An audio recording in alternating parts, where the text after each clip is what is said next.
Hello, my name is Jimmy, and I want to share with you guys a new awesome devlog series, one like you have never seen before.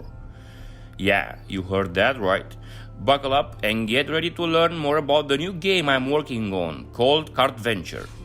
Not sure if it's the final name, but hey, you gotta name your folder something, right? Now, you are probably asking yourselves, hey Jimmy, if this is a new devlog series, then why is it titled number 2? And the answer is very complex, but it boils down to because I can.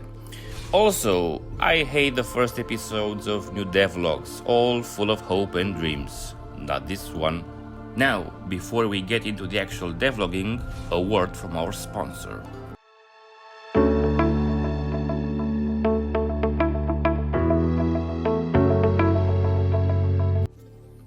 So what is KardVenture? Not sure, to be honest, as I am going with the everyday flow. However, what I hope it becomes is a relaxing card game where you make your own adventure with each run. The main mechanics in KardVenture are card stacking and making combos, where combos, depending on the stack, can mean crafting, building, or just a simple interaction like exploring a location. As a gameplay loop, you explore, find loot, use that loot for building your village and managing your character, and then you explore some more. Sounds easy, fun, or shift delete? Who knows? Regarding the gameplay, you start with your main character, a camp building, and the first location you can explore.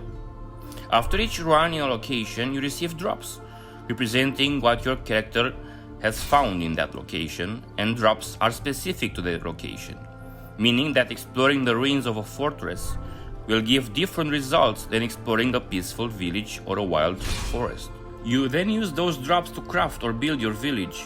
In time, you'll find other NPCs and they will join or attack your village.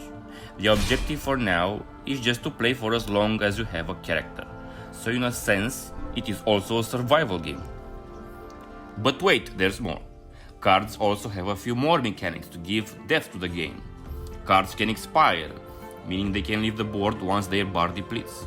Some cards will trigger an event upon leaving, marked by a fierce lightning icon. Cards can also have a passive drop from time to time, but the drop can also be a negative card, like a wolf wounding the character if left unchecked. Finally, there are material cards, like things from the world, and then there are stats and modifier cards.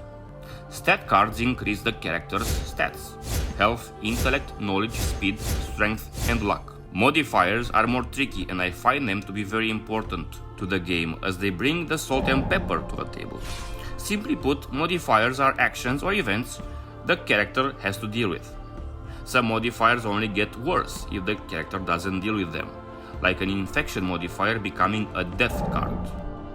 So now that you know the basics of KardVenture, let's talk about the progress I'm making working on it.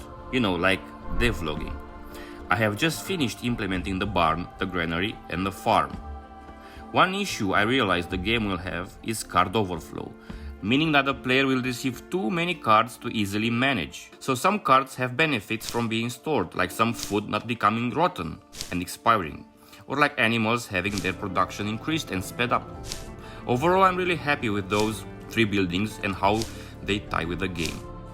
Next, I want to talk about combat.